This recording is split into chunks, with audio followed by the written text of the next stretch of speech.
US है, middle east है, अपना एशिया है, सब जगह क्या क्या इंपॉर्टेंट अपने लिए। कैसा लग रहा है हैंडओवर आपको? देखिए गिफ्ट निफ्टी और थोड़ा हल्का हो जाएगा तो और अच्छा है हमारे लिए।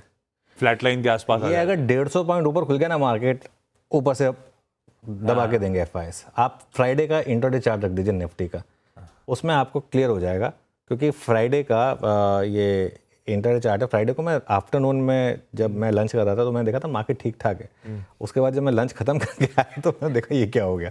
ठीक है, तो मैंने जो हमारे डेस्क हेड हैं सौरभ, उनसे पूछा भी कि भाई क्या हुआ क्या मार्केट में एकदम से। तो खैर एनीवे, एक अच्छी चीज़ ये है कि मिडिल ईस्ट से कोई एस्केलेशन की न्यूज़ नहीं आई है। जितना हुआ था उतना ही चल रहा है, तो इसके लिए उस वहाँ से कोई आपको पूर अपडेट नहीं है। यूएस का डेटा बहुत शानदार है। यूएस का जो डेटा है ना, चाहे आप नॉन फार्म पेरोल का डेटा देखें चाहे और डेटा देखें, यूएस का डेटा लगातार आपको वो चीज़ बता रहा है जो मार्केट को बेस्ट केस लग रहा है कि यूएस इकोनॉमी में स्ट्रेंथ भी रहेगी और रेट कट भी आते रहेंगे, वो गोल्डीलॉक्स सिनेरियो। तो आईटी हो सकता है कि रिकवरी को लीड करे, पॉसिबल है, क्योंकि US market plus higher Brent crude ये एल्गो पॉजिटिव होता है आईटी के लिए।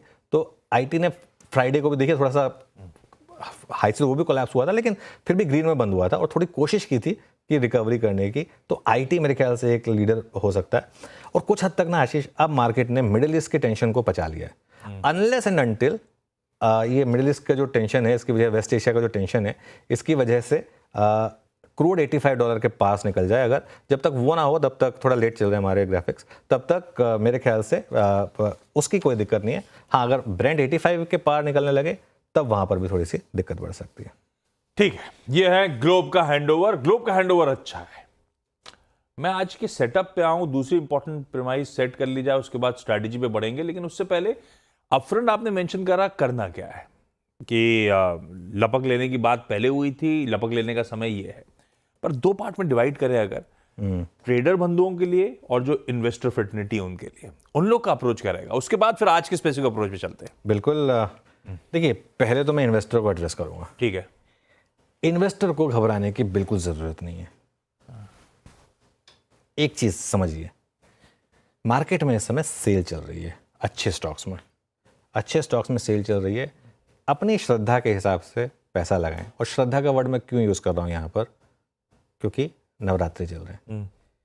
भाई नवरात्रि चल रही है, इससे अच्छा टाइम क्या होगा? आपको नवरात्रि के टाइम पे मार्केट ने करेक्शन दे दिया, इससे बेटर टाइम नहीं मिलेगा आपको बाय करने का। हाँ, इसका मतलब ये नहीं कि आज लें और परसों मेरी गर्दन पकड़ ले कि मेरा स्टॉक और 5% गिर गया। वो हो सकता है, और लेकिन एग्जैक्ट बॉटम तो कोई पिक नहीं कर पाएगा। वो हमारे ट्विटर के कुछ महारथी हैं और कुछ हमारे और राजेश खन्ना टाइप के लोग हैं जो क्लेम करते हैं कि वो हर चीज़ पकड़ लेते हैं, लेकिन ऐसा मार्केट मतलब कोई नहीं पकड़ पाता है बॉटम को। ठीक है, अगर नवरात्रि में आपको 20% का डिस्काउंट मिले गाड़ी में, जो आपकी फेवरेट गाड़ी है, तो आप भाग कर लेंगे।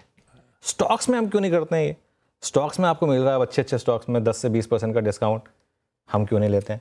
है ना, ये सवाल है। स्टॉक मार्केट इकलौती ऐसी मार्केट है दुनिया की जहाँ पर लोग सेल आने पर घबराते हैं, जहाँ पर लोग जब मार्केट चल रहा होता है तब लेते हैं और जब मार्केट गिर रहा होता है तो बेचते हैं। ठीक है ना, तो डरना नहीं है। हाँ, एक चीज़ है, ट्रेडर अगर आप हैं, और मैं एक चीज़ तो वैसे फिर कह रहा हूँ, आई थिंक डेटा काफ़ी क्लियर है। अब थोड़ा अपने आप को ट्रेडिंग से ऊपर उठाइए और वेल्थ क्रिएशन के बारे में सोचिए। लेकिन खैर, ट्रेडर हैं तो स्क्रीन को रिस्पेक्ट करें। ये मार्केट जब तक डे हाई पर क्लोज नहीं देगा, देखिए मार्केट कहीं भी खुले मुझे उससे कोई मतलब नहीं है। इंटरडे में मार्केट कुछ भी करे मुझे उससे कोई मतलब नहीं है। फ्राइडे की मार्केट आपको एक चीज़ बता रही है कि मार्केट का टेक्सचर इस समय है, बस रैली में जहाँ रैली फेल हो वहाँ बेच दीजिए आप। ये टेक्सचर काम कर रहा है। एक ना एक दिन ऐसा होगा आशीष जब ये टेक्सचर काम नहीं करेगा। क्या वो आज होगा? हो सकता है आज हो जाए। आज अगर हम डे हाई पर बंद हो गए मान लीजिए तो थोड़ा कॉन्फिडेंस बढ़ेगा। और अगर 2 दिन बाजार डे हाई पर बंद हो जाए, 2 दिन चाहिए मुझे डे हाई पर मार्केट बंद होने के लिए, उसमें बेस्ट केस रहेगा कि मार्केट एक दिन कभी नीचे खुले और हाई पर बंद हो। जैसे फ्राइडे को तो हाई पे खुले और लो पर बंद हुए, उल्टा हो, हम खुले जहाँ पर वही डे लो हो और एंड हो डे हाई पर। वो हो सकता है कल हो जाए, आज हो सकता है कि इंटरडे में थोड़ी सी वॉलेटिलिटी हो। ये सब मतलब एक परम्यूटेशन एंड कॉम्बिनेशन है। बाकी तो मार्केट ने जो करना है वही करेगा और हम उसी को फिर रिपोर्ट करेंगे। बिल्कुल ठीक। अब चलिए, ग्लोब अपन ने समझ लिया था। दूसरी इंपॉर्टेंट चीज आज का ट्रेड सेटअप। पिछले हफ्ते के पेन के बाद आपने अपफ्रंट मेंशन करा कुछ चीजें अब कूल ऑफ हुई हैं। लॉन्ग शॉट हाईलाइट करा, पीसीआर हाईलाइट करा। कैसा लग रहा है सेटअप दरअसल अब इस समय? देखिए, सेटअप जो है ना वो एक्सट्रीमली ओवरसोल्ड है। मतलब इससे ज़्यादा ओवरसोल्ड सेटअप मैंने देखा नहीं है। लेकिन यही चीज़ फ्राइडे को भी सही रही होगी, फ्राइडे को भी हम गिर गए उसके बाद। पहले तो नंबर्स की बात करते हैं। FIS ने करीब करीब 10,000 करोड़ बेचा और DIS ने करीब करीब 8,900 करोड़ बेचा, ठीक है।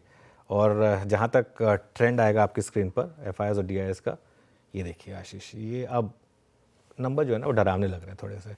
9,000, 15,000, फिर 10,000, 15,000, इस तरीके के नंबर्स आ रहे हैं।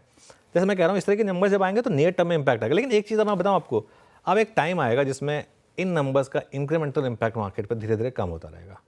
उसके 2-3 कारण होंगे। एक तो FIS भी बियॉन्ड अ पॉइंट नहीं बेचेंगे, और अगर बेचेंगे भी तो DIS उसको अब डबल क्वांटिटी में लेना शुरू करेंगे, क्योंकि उनके पास एक अच्छा मौका आ गया है अच्छे स्टॉक्स लेने का। और प्लस मार्केट में एक डिमिनिशिंग मार्जिनल यूटिलिटी का एक इकोनॉमी का कॉन्सेप्ट है, वो हमेशा काम करता है कि बियॉन्ड अ पॉइंट एक ही चीज़ को लेकर मार्केट बार बार नहीं गिरेगा, ठीक है। और जो चीज़ सेटअप में बता रही है ओवरसोल्ड, इंडेक्स फ्यूचर्स में करीब करीब 5,300 करोड़ की सेलिंग, और स्टॉक फ्यूचर्स में करीब करीब 2,750 करोड़ की सेलिंग, और विद इन इंडेक्स फ्यूचर्स भी बैंक निफ्टी में 1,200 करोड़ की सेलिंग और निफ्टी फ्यूचर्स में 4,000 करोड़ की सेलिंग। हिस्ट्री ये कहती है कि जब भी इस तरीके के नंबर्स हों कि FIS के कैश मार्केट में सेलिंग, इंडेक्स फ्यूचर्स में सेलिंग, स्टॉक फ्यूचर्स में selling, with in index futures Nifty और बैंक निफ्टी दोनों में सेलिंग, अगला दिन मार्केट के लिए अच्छा होता है, ठीक है। देखते हैं अगर वो अच्छा रहेगा नहीं, वो ट्रेंड आएगा इंडेक्स फ्यूचर्स का आपकी स्क्रीन पर। 4 दिन से इनफैक्ट लगातार भारी सेलिंग हो रही है।